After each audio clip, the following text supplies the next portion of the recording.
ముందుగా big TV యాజమాన్యానికి అదేవిధంగా తెలంగాణ రాష్ట్ర ప్రజలకు నూతన సంవత్సర అదేవిధంగా సంక్రాంతి పండుగ శుభాకాంక్షలు తెలియజేస్తున్నాను.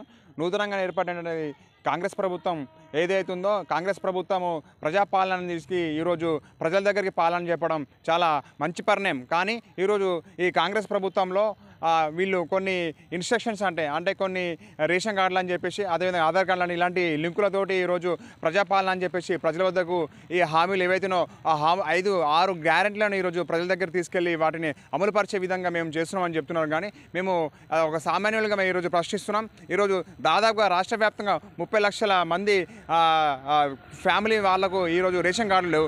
రేషన్ కార్డులో మీరు అందులో లింకు పెడితే ఈరోజు రేషన్ కార్డులు లేకుండా వాళ్ళు లబ్ధి అంటే అర్హులుగా ప్రకటించే అవకాశం ఉండకపోతుందని మేము అభిప్రాయపడుతున్నాం. ఎందుకంటే ఈ రేషన్ కార్డులు ఇలాంటివి లేకుండా విద్య ప్రాతిపదికంగా వాస్తవానికి గ్రామాల్లో గ్రామసభ అంటే అధికారులు గ్రామాల్లో తిరిగి పర్యవేక్షణ చేసి గ్రామసభ ఏర్పాటు చేసి నిజంగానే అందరినీ సమక్షంలో ఈరోజు ఎవరికైతే ఇల్లు లేవు, ఎవరికైతే సంక్షేమ పథకాలు అందట్లేదు, ఎవరికైతే ఇతర సమస్యలు పెన్షన్లు కావచ్చు, అదేవిధంగా ఆరోగ్య సమస్యలు కావచ్చు, వీటి మీద ఈరోజు మన కాంగ్రెస్ ప్రభుత్వం అక్కడ కూర్చొని ఈరోజు అధికారుల సమక్షంలోనే చేస్తే బాగుంటుంది. అంతే తప్ప కానీ ఈరోజు రేషన్ కార్డులు అని చెప్పేసి ఆధార్ కార్డులు అని చెప్పేసి ఇతర కార్డులు అని చెప్పి దానికి ముడిపడి ఈరోజు వాళ్ళు అనర్హులుగా ప్రకటించే అవకాశం ఉంది. కాబట్టి దీన్ని ఒకసారి కాంగ్రెస్ ప్రభుత్వం పునరాలోచన చేసి ఈ గ్రామసభ ఏదైతే ఆ గ్రామసభలో పారదర్శకంగా చేయాలని చెప్పి మేము డిమాండ్ చేస్తున్నాం.